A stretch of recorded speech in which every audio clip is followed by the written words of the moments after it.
Scientists predicted she'd float.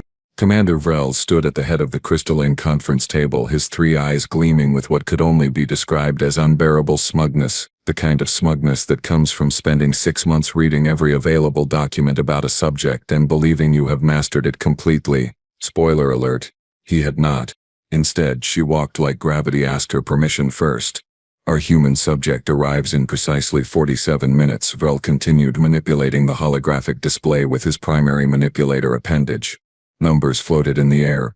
Beautiful, precise, completely theoretical numbers. Alina Kovac, 28 Earth years old, approximately 68 kilograms, standard human female physiological specification.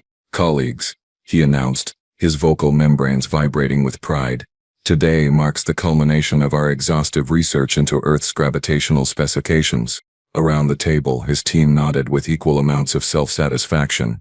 There was Thimble, the junior research assistant whose name was actually unpronounceable but sounded like someone dropping silverware, hence Thimble. She had compiled 273 charts about Earth's gravity.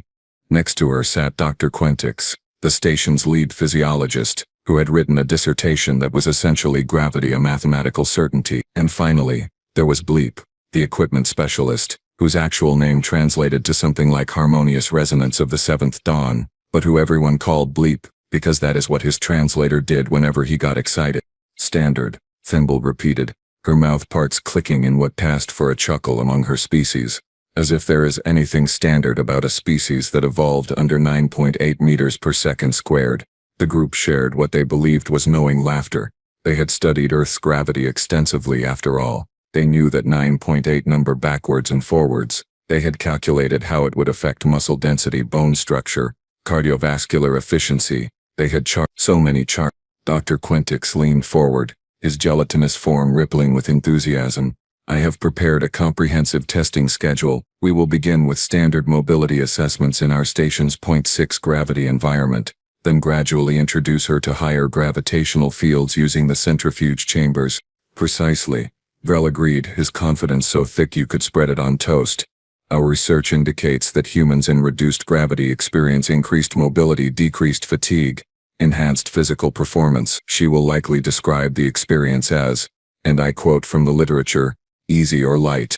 0.6, Bleep interjected, his translator emitting a satisfied chirp. 60% of what she is accustomed to. She should find our station positively liberating, yes? Practically floating. Thimble pulled up another chart because apparently they had not looked at enough charts yet. I have cross-referenced 17 studies on human adaptation to low-gravity environments. All indicate adjustment period of approximately 2 to 4 hours, followed by what humans call bouncing around like an idiot. More laughter, more charts, more confidence that was about to be shattered into roughly 1 million pieces. Gentlemen and Thimble, Vrel said using the human term of address he had learned specifically for this occasion, and feeling very cosmopolitan about it. We have spent considerable resources preparing for this exchange program. The Galactic Council has entrusted us with this research specifically because of our expertise in gravitational physics. We are experts, Dr. Quentix agreed, his form wobbling with pride. We have studied their world extensively, Bleep added. We understand Earth's gravity better than most humans do, Thimble declared. The universe, as it turned out, has a sense of humor, and it was about to laugh directly in their faces.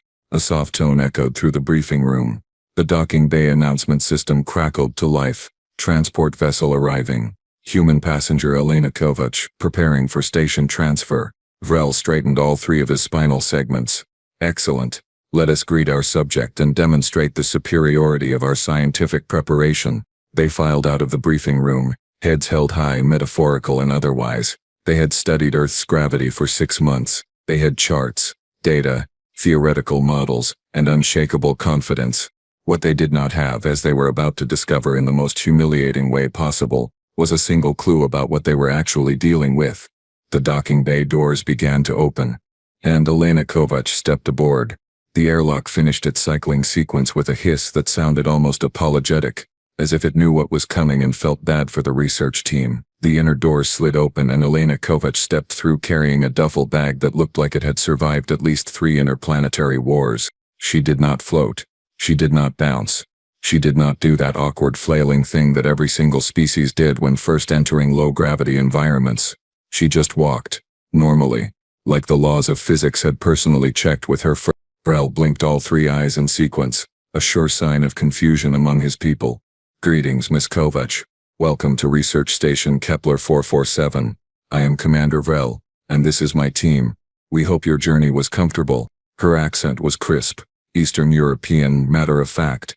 She looked around the docking bay with the casual interest of someone examining a moderately interesting grocery store.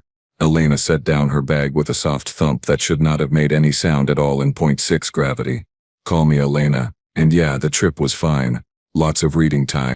Thimble stepped forward, her sensor stalks quivering with barely contained condescension. We understand that you may need time to adjust to our station's reduced gravitational environment. We have prepared support harnesses and mobility aids for your convenience during the adaptation period. Dr. Quentix rippled forward, his translator modulating his voice to what he imagined was a soothing educational tone. The kind you would use with a particularly slow child. Indeed, very perceptive. You see, our station maintains a gravitational field of 0.6 standard, which we calculated would be approximately 61.2% of Earth's surface gravity. We expected you might experience some disorientation, perhaps mild euphoria from the reduced weight sensation. Elena glanced at the elaborate contraption of straps and handles that Thimble indicated. It looked like someone had tried to build a full-body puppet rig and given up halfway through. Nah, I am good. Feels light though. You guys running at what, 60%? Ha! Elena picked up her duffel bag and slung it over one shoulder with absolutely zero difficulty. Feels fine. Where am I bunking? Bleep's translator made several confused chirping sounds. You are not experiencing any adaptation symptoms. No dizziness. No sensation of floating. No uncontrolled movements. Elena raised an eyebrow. Should I be? The team exchanged glances. This was not going according to their charts. Their beautiful, detailed, completely useless charts. Vrel cleared his throat, which sounded like gravel in a blender. Perhaps the effects are simply subtle. If you will follow us, we have prepared comprehensive orientation materials and a full medical baseline assessment. We are quite eager to document your physiological responses to our environment. She walked, not the careful bouncing gait that every species used in low gravity, not the sliding shuffle, not the desperate grab every handhold like your life depends on it technique. She walked like she was strolling through a park on a Sunday afternoon. Each step had weight, had presence, had the kind of controlled precision that should not be possible when you are experiencing 39% less gravity than your body is designed for. Sure thing. Elena followed them down the corridor, and here is where things started getting really weird for the research team. Thimble kept sneaking glances at Elena's legs, her sensors working overtime. The muscle movements were all wrong. They should be overcompensating, pushing too hard, launching the human into uncontrolled trajectories. Instead, Elena moved like someone who had been living on the station for years. So, Elena said, conversationally as they walked, what kind of tests are we talking about? Cardio, strength assessments, endurance stuff. Dr. Quentix managed to regain some of his earlier smugness. We have prepared a comprehensive battery of examinations. Nothing too strenuous, of course. We would not want to overtax you in these conditions. Our models suggest that humans in reduced gravity can maintain approximately 40% higher performance metrics than in your native environment. But we must be cautious about overexertion. 40% higher, huh? Elena's smile was small and terrifying in ways the research team did not yet understand. Sounds fun. Elena dropped her duffel bag on the floor. It hit with a solid thunk that made everyone except Elena flinch. They reached the medical bay, and Vrel gestured toward the examination area with what he thought was gracious hospitality. Please, make yourself comfortable. We will begin with simple baseline measurements. Thimble pulled up her first set of diagnostic charts, completely unaware that every single one of them was about to become impressively, catastrophically wrong. The testing facility occupied an entire wing of the station, equipped with what Vrel had proudly described as state-of-the-art physiological monitoring equipment, which was accurate, assuming the state-of-the-art had prepared you for literally anything except what was about to happen. Simple, she repeated, that same small smile playing at her lips. Got it. Okay, Dr. Quentix announced, his gelatinous form positioned behind a bank of monitoring screens. We will begin with basic mobility assessments. Please walk from your current position to the marker at the far end of the room, approximately 20 meters. Take your time, ensure you feel stable. Elena stood in the center of the assessment area wearing the sensor suite they had provided. She looked at the equipment around her with the expression of someone being asked to assemble furniture with instructions written in crayon. Elena walked to the marker. It took her 8 seconds. Normal walking speed. In 0.6 gravity, where it should have taken her either much longer because she was being careful, or much shorter because she was bouncing around like everyone else did. Interesting. Bleep muttered, his translator making sounds like a confused printer. The kinetic energy distribution is all wrong. She should be airborne for 0.7 seconds between strides. She is only airborne for 0.3 seconds. Thimble's sensor stalks drooped in confusion. That was fine. Let us try something more dynamic. Please attempt a jogging pace back to your starting position. Elena jogged back. Her feet hit the floor with regular measured impacts. Not the floating bounds of reduced gravity. Not the careful shuffling of someone afraid of losing contact with the ground. Just jogging. Like gravity was a polite suggestion she had decided to follow out of courtesy. Perhaps her muscle control is exceptional, Vrel suggested, though his voice carried significantly less confidence than it had an hour ago. Let us proceed to strength assessments. Elena looked at the weights. How much is this supposed to be? They brought out the resistance equipment. Standard stuff, calibrated for 0.6 gravity. Designed to provide moderate challenge for most species operating in the station's environment. 30 kilograms, Dr. Quentick said, which in our current gravity effectively masses at 18 kilograms. A reasonable starting point for baseline strength assessment. She picked it up with one hand, casually, the way you might pick up a coffee cup. She did a few bicep curls while the entire research team stared in collective horror. This is the baseline? Do you have anything heavier? Thimble made a choking sound that her translator gamely attempted to render as words. Heavier? That is the standard assessment weight. Most species require both manipulator appendages to lift that much. Huh. Elena set it down, not even breathing hard. Okay, what else? We will begin at a modest pace, Vrel announced, inputting commands.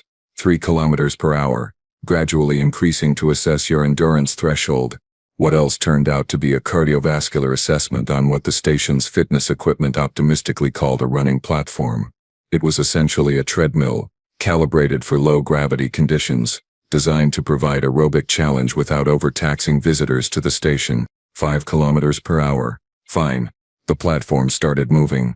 Elena started walking, then jogging, then running. 8 kilometers per hour. Still fine. Her heart rate is only at 130 beats per minute, Dr. Quentick said, his voice climbing toward panic. At this pace, in these conditions, it should be approaching 180. Is she not trying? 15 kilometers per hour. Thimble was frantically checking the equipment because surely something was malfunctioning. 12 kilometers per hour. Her breathing had increased slightly. Elena, who absolutely was not even close to trying, gave them a thumbs up while maintaining a pace that would have had most species on the station hospitalized. Perhaps we should, Val started, then stopped, because he had no idea how to finish that sentence. Increase the difficulty. They were already at the equipment's maximum safe parameters. Stop the test. Their entire research mandate was to assess human capabilities. Admit they had no idea what they were doing? Absolutely not. That would require intellectual honesty. Thimble, watching her carefully compiled charts transform into expensive confetti, decided that sarcasm was the only appropriate response. Well, this is going splendidly. Our 6 months of research have prepared us perfectly. I especially enjoy the part where literally everything we predicted is completely catastrophically incorrect. The sensors are fine, Thimble shot back. Our understanding of basic physics, however, appears to have some gaps. Large gaps. Canyon-sized gaps.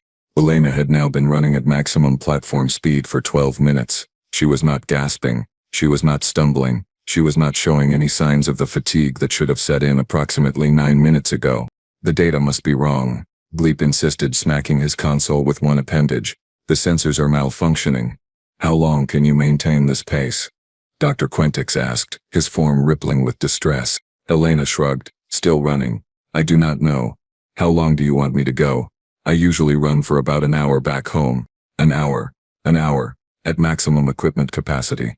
In conditions they had calculated would enhance her performance by 40%. Meaning she should be exhausted in half the normal time, not prepared to run twice as long. Please proceed through the course at whatever pace feels comfortable, Vril instructed. We are primarily interested in observing your adaptive strategies. Vril made an executive decision. Let us pause the cardiovascular assessment. We will move to the coordination and agility trials.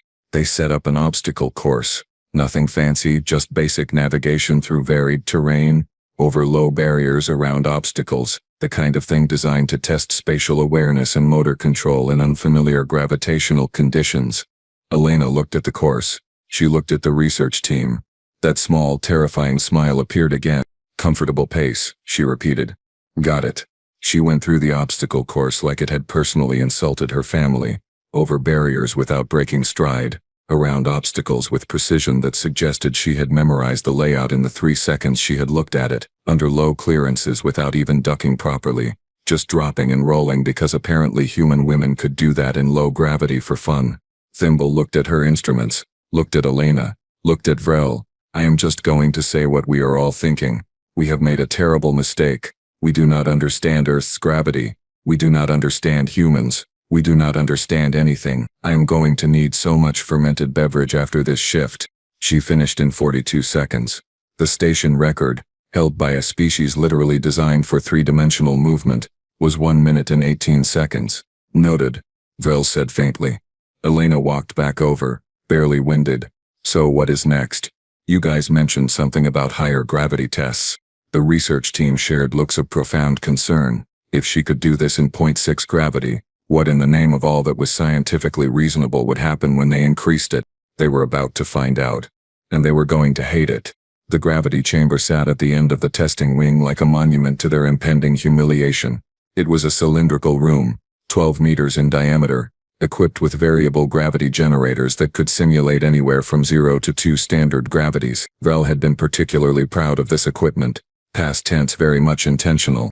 The chamber allows us to incrementally increase gravitational forces while monitoring physiological responses, Vril explained, his voice carrying noticeably less enthusiasm than it had 3 hours ago. We will begin at 0.8 standard and gradually increase to 1.2, which should approximate Earth's surface gravity with a modest additional challenge. We will accompany you initially, Dr. Quentix said, attempting to salvage some scientific dignity. Direct observation yields superior data quality. Elena nodded, munching on something she had pulled from her pocket. It appeared to be a compressed nutrition bar, though it looked more like someone had weaponized oats and chocolate. Sounds good. Do you guys want to come in and monitor up close, or stay in the observation room? They filed into the chamber, all 5 of them, Elena, still eating her bar, and the 4 researchers who were about to learn a very important lesson about the difference between theoretical knowledge and practical reality. Elena continued chewing. The researchers felt like someone had strapped weighted vests to their entire bodies. The field generators hummed to life. The gravitational force in the chamber increased to 80% of standard.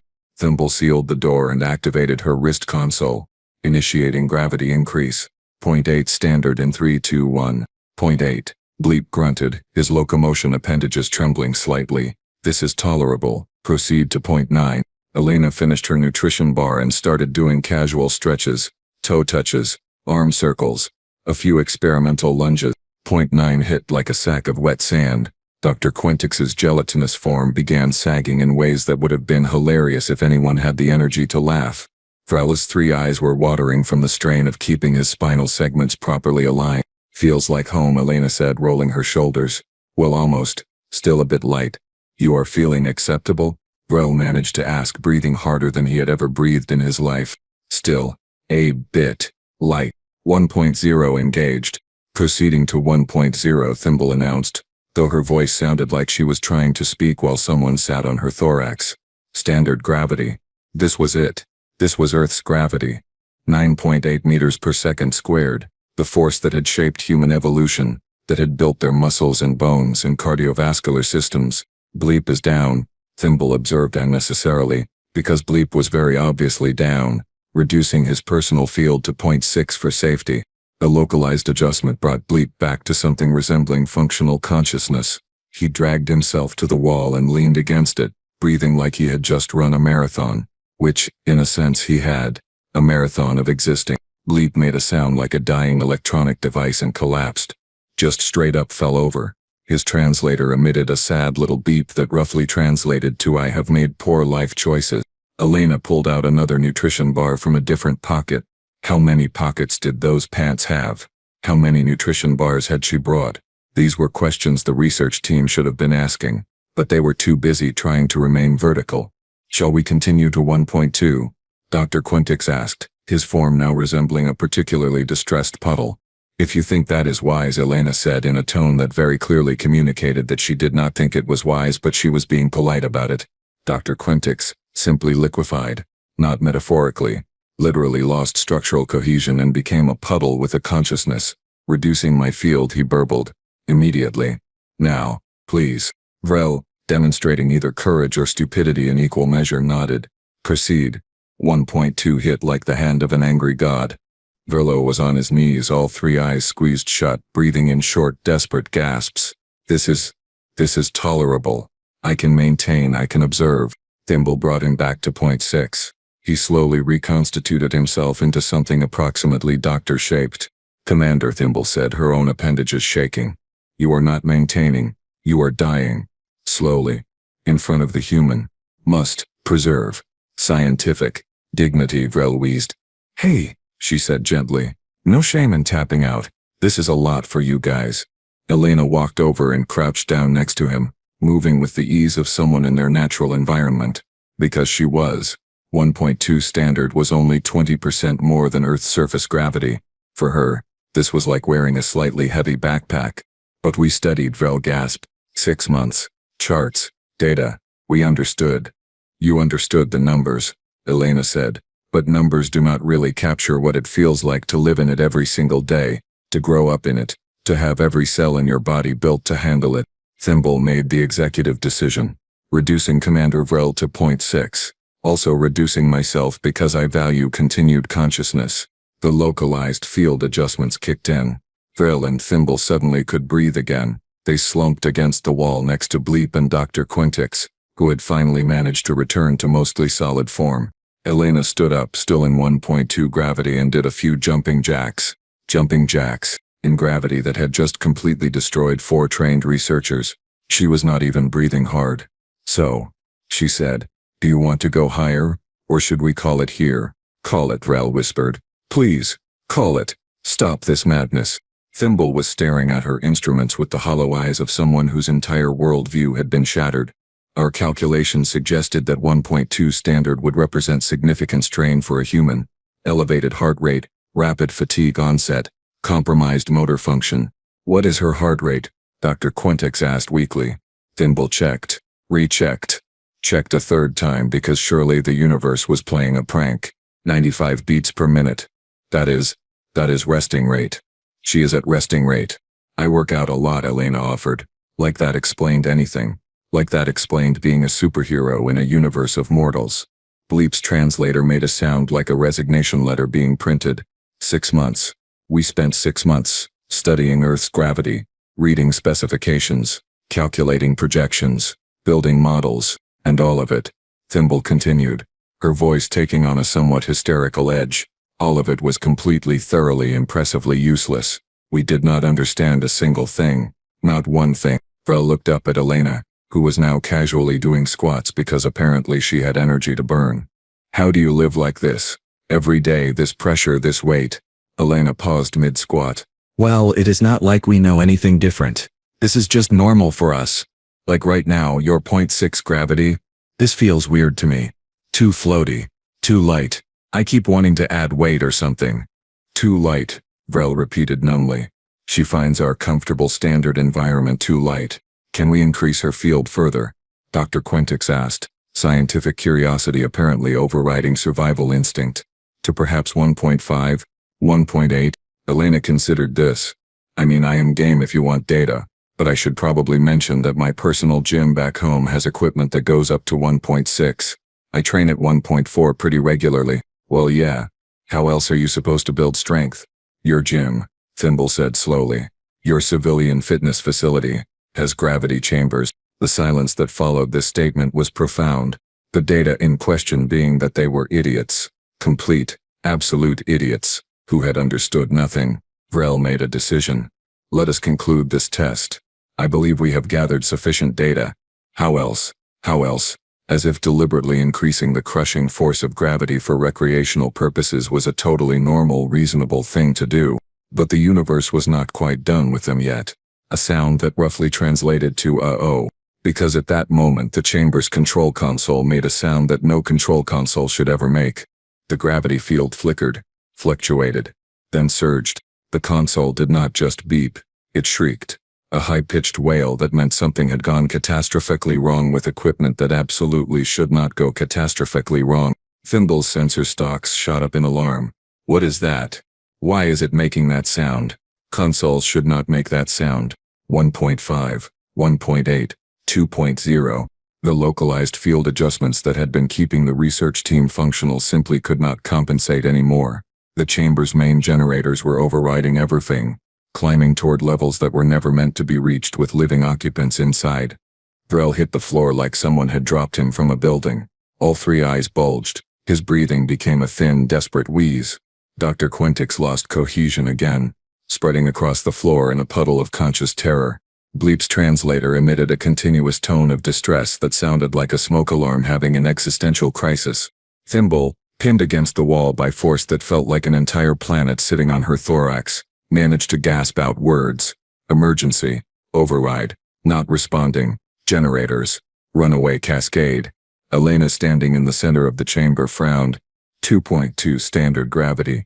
The observation windows were designed to withstand explosive decompression. They were not designed to show researchers watching their colleagues get crushed to death by malfunctioning equipment. Through the reinforced glass, faces pressed in horror, completely unable to help.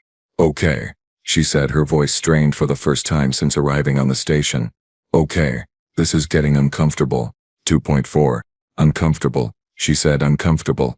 Like this was a pair of shoes that fit weird, not crushing gravitational force that was actively trying to liquefy the internal organs of everyone else in the room. Panel, Thimble gasped, barely conscious. Far wall. Security lock. Cannot reach. She bent down, moving slowly but steadily through gravity that would have been deadly on most civilized worlds. Thimble, where is the manual override? 2.6. Standard gravity. Elena looked at the far wall. 12 meters away. Might as well have been 12 kilometers for anyone except her. She started walking. The structural supports of the chamber began making ominous creaking sounds. This much gravitational force in a confined space was bending things that should not bend. Impossible, someone whispered through the observation window speakers. That is impossible. Not crawling. Not dragging herself. Walking. Each step was slow, deliberate, like she was pushing through thick water, but she was moving forward, in 2.6 times standard gravity, in conditions that were literally crushing her colleagues into paste. 2.8. And she was still walking. 3.0 standard gravity. Elena grunted with effort. Her face was red. Sweat poured down her temples. Her breathing was labored, harsh, but her legs kept moving, one foot in front of the other. Gravity was pulling at her with a force of roughly 190 kilograms. She was essentially carrying 2 entire additional copies of herself. Elena reached the wall panel. Her hands shook as she entered the security override code that Thimble had wheezed at her. The panel rejected it. Wrong sequence. Thimble, Elena called, her voice rough. The code is not working. Behind her, Rel had stopped moving entirely. Dr. Quentix's puddle had stopped rippling. Bleep's translator had gone silent. Thimble's sensor stalks had retracted completely into her carapace, a defensive reflex that usually preceded death. Elena made a sound that was half growl, half scream. Then she punched the panel. 3.2. No response. Thimble was unconscious. Possibly worse than unconscious. The security lock shattered, literally shattered. Fragments of reinforced polymer scattered across the floor.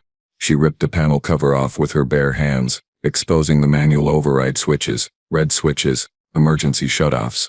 The kind that were only supposed to be used when everything had gone to hell, which, to be fair, was an accurate description of the current situation. She threw the first switch, the second, the third. 1.0, 0.8. The gravity generator screamed in protest, then began winding down. 3.2 became 3.0, became 2.5, 2.0, 1.5. The chamber settled at station standard with a final apologetic hum. 0.6. Elena collapsed to her knees, gasping. Her muscles were screaming. Her heart was hammering at a rate that would have alarmed Dr. Quentix if he had been conscious enough to measure it. Sweat dripped onto the floor in actual puddles. A medic rushed to Elena. "Are you injured? Can you hear me? How many appendages am I holding up?" But she was alive, functional, conscious. The chamber doors blew open as emergency response teams rushed in. Medical personnel swarmed toward the research team, scanners out, emergency equipment deployed. Elena looked at the three-finger equivalent things the medic was waving. "3. I am fine. Check them." She pointed at Vrel and the others. "But you were exposed to over 3 times standard gravity. You should be in critical condition." "Yeah, well." Elena slowly stood up, her legs shaking but holding. "I am really tired though. Do you guys have a cafeteria? I need about 6 sandwiches and a nap." Vril regained consciousness to find himself on a medical gurney, breathing supplemental oxygen, every part of his body aching like he had been beaten with physics itself, which, essentially, he had been. The medic stared at her. Through the observation windows, the assembled crowd of researchers and station personnel stared at her. Everyone was staring, because they had just watched a human woman walk through gravitational force that should have killed her, manually override a security system by destroying it, and save 4 lives. And now she wanted sandwiches.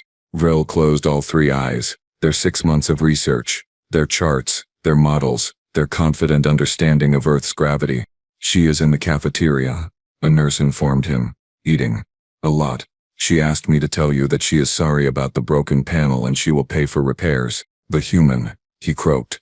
"Elena, is she?" All of it, every last bit, had not prepared them for the simple reality that humans were not just adapted to high gravity. They were built for it, forged by it, made into something that could shrug off forces that would kill most sapient species.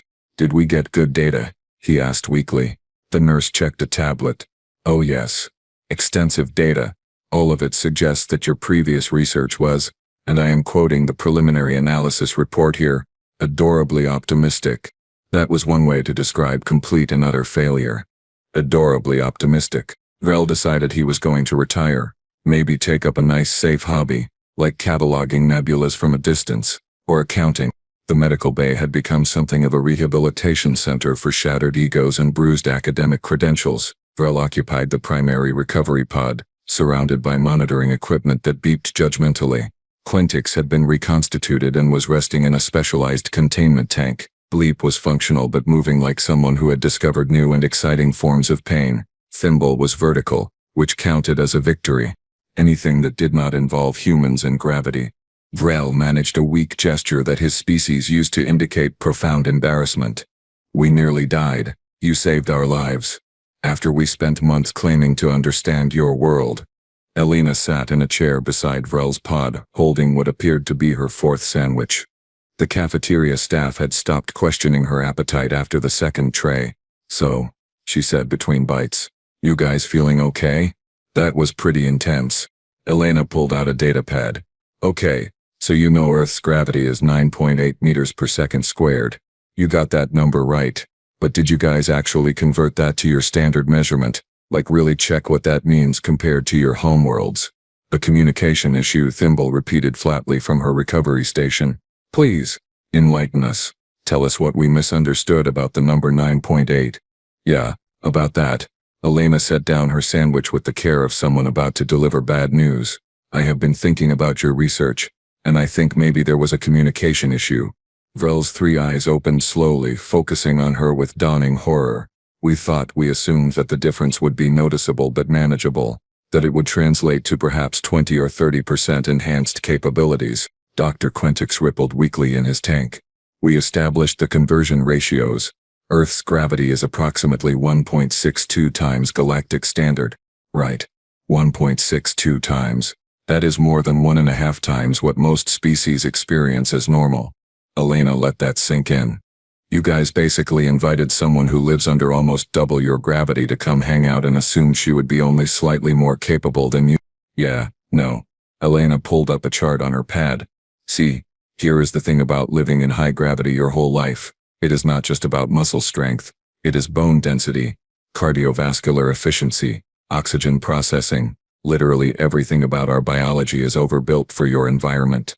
She showed them an image of human skeletal structure. "Our bones are thick, like really thick. Because if they were not, Earth's gravity would crush us. Our hearts pump harder because they have to fight gravity just to get blood to our brain. Our muscles are dense because they need to be to move us around.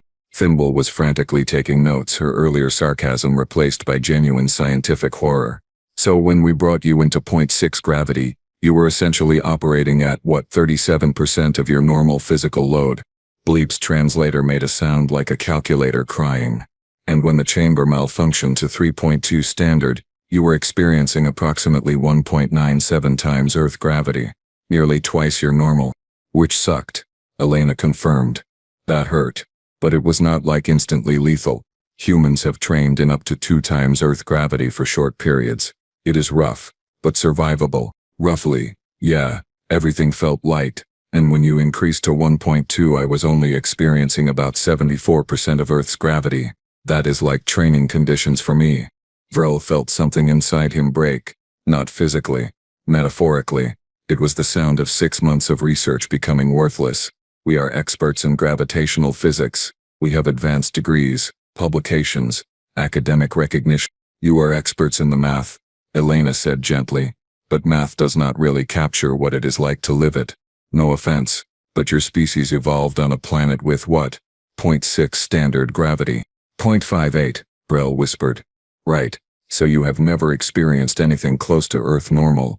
You calculated what it would mean, but you did not understand what it would feel like. The constant weight, the effort, every single day just existing takes more energy for us than it does for you.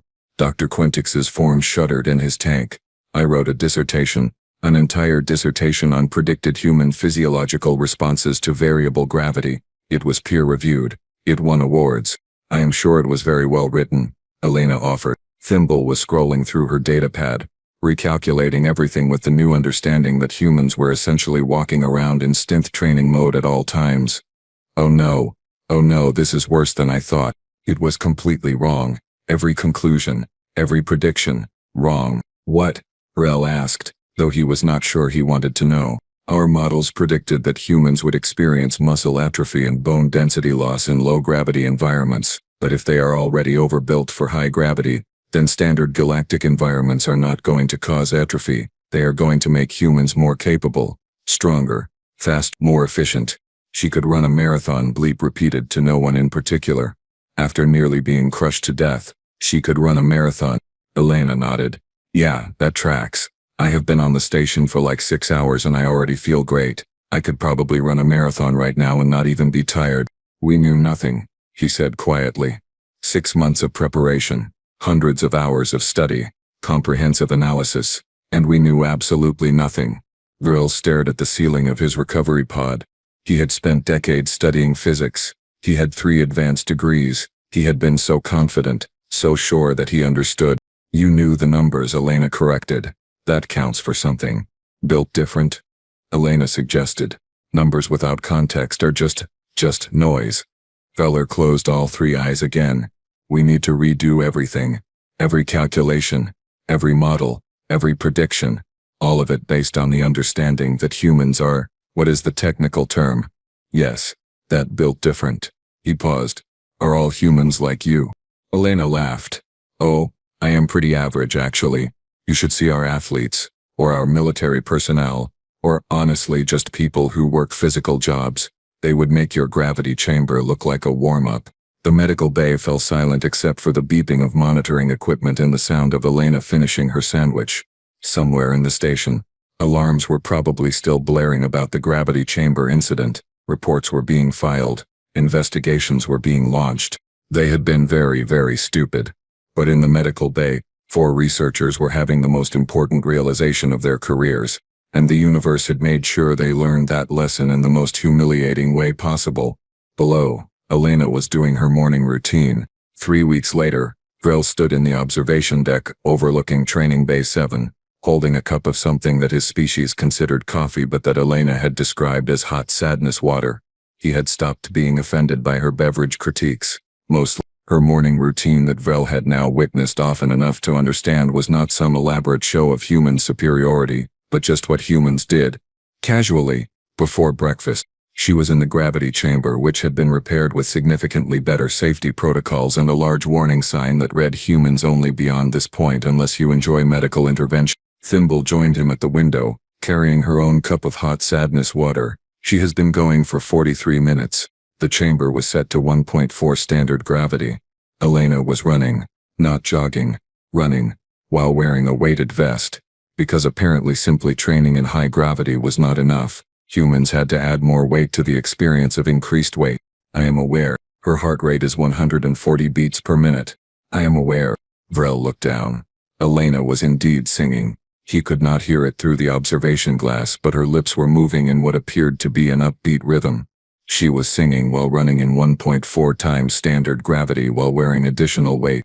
I have stopped trying to understand, Vrel admitted. My therapist says acceptance is healthier than comprehension. She is singing. You are seeing a therapist? Thimble's sensor stalks drooped in sympathy. I rewrote my entire thesis, all 300 pages. My academic advisor cried. Actual tears. She said it was the most thorough self-correction she had ever witnessed. The station provides mental health services after traumatic incidents. Apparently having your entire field of expertise revealed as fantasy qualifies. Dr. Quentix has started a support group for researchers who studied humans theoretically and then met them in person. It meets twice a week. We have 17 members now. 17. There are only 12 researchers on this station. 5 joined remotely from other facilities. Apparently we are not the only ones who massively underestimated Earth's gravity and its effects. Below, Elena finished her run, stopped the treadmill and immediately transitioned into what appeared to be some kind of strength exercise involving lifting heavy objects repeatedly. Because apparently the running was just a warm-up, Brell checked his datapad. In station gravity approximately 40 kilograms, but she is in 1.4 standard, so effectively 56 kilograms. How much weight is that? Thimble asked. I hate this. And she is lifting it over her head. Repeatedly. 16 times so far. I have made peace with it. The bay doors opened and 3 more humans entered. New arrivals. Part of the expanded exchange program that Vrel was now questioning the wisdom of approving. There was James, a maintenance engineer who had casually repaired a hull section by himself that usually required a 4-person team and a mechanical lift.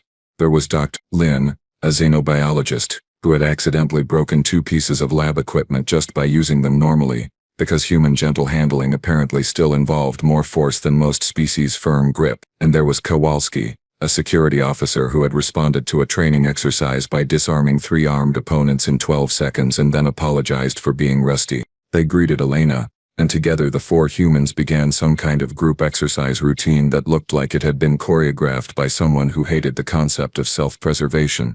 Humans engage in recreational violence, Vrel said, reciting from the updated cultural briefing he had been forced to memorize.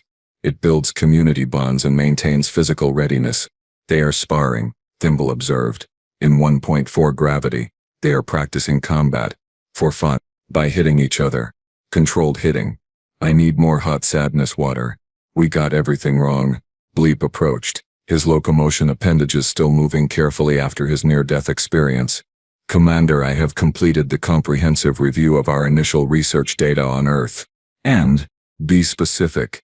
Bleep pulled up a holographic display. Earth's gravity, obviously wrong in our understanding of its practical effects. But also, Earth's atmospheric pressure is approximately 1.01 standard, which we classified as normal, except humans evolved at sea level where it is even higher, so they are overbuilt for pressure variations too. Wonderful. Functionally, yes.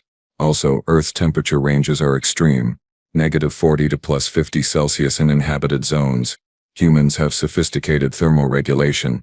They can survive temperature variations that would kill most of us. Earth's oxygen content is 21%, which we noted as high normal. What we failed to account for is that combined with their cardiovascular systems designed for high gravity, humans process oxygen with approximately 40% more efficiency than most species. Thimble made a choking sound. They are better at breathing? Vrel felt a headache forming behind his central eye. Continue. Earth's day-night cycle is 24 hours, which we classified as standard. But Earth also has a large moon that creates significant tidal forces, and the planet has a pronounced axial tilt causing extreme seasonal variations. Humans are adapted to environmental chaos. Of course they are. Also, Bleep continued, Clearly on a roll now. Earth's surface is 71% water, most of it salt water which is toxic to drink, and humans developed agriculture in regions with unpredictable rainfall, temperature swings and regular natural disasters. They are persistence hunters who evolved to track prey for hours or days. Their endurance is, and I am quoting the xenobiology report here, stupidly high. Dr. Lin wrote that section. She said scientific terminology was inadequate to express the disparity. Stupidly high, Vella repeated. That is in the official report. The council approved expanding the exchange program, Thimble added. There will be 50 humans across various stations by next quarter. We invited them here, Rel said softly. We in our infinite wisdom and 6 months of research invited humans to our station, to our ships, to our worlds. Down in the training bay, Elena had James in some kind of grappling hold. He tapped her arm twice and she released him, both of them laughing, in 1.4 gravity. After already exercising for nearly an hour, Vrel turned to stare at her, to Earth, to their actual planet, with their actual gravity, 50. And the human government has invited us to send researchers to Earth. Apparently they have facilities designed for off-world visitors, with variable gravity environments and medical support. Who volunteered? No one. The council is offering triple salary bonuses and hazard pay. Down below the humans had finished their training and were heading to the showers. Elena waved up at the observation deck. Vrel waved back weakly. Commander, we nearly died in a simulated Earth environment. No one wants to experience the real thing. Still no one. I have been thinking, Bleep said carefully, about what else we might have gotten wrong. Earth's biosphere is remarkably hostile. Predators, venomous creatures, poisonous plants, aggressive microorganisms. Humans evolved surrounded by things trying to kill them. Please do not. Stop talking. Thimble's sensor stalks twitched. What? And they domesticated some of the predators. They keep them in their homes, as companions.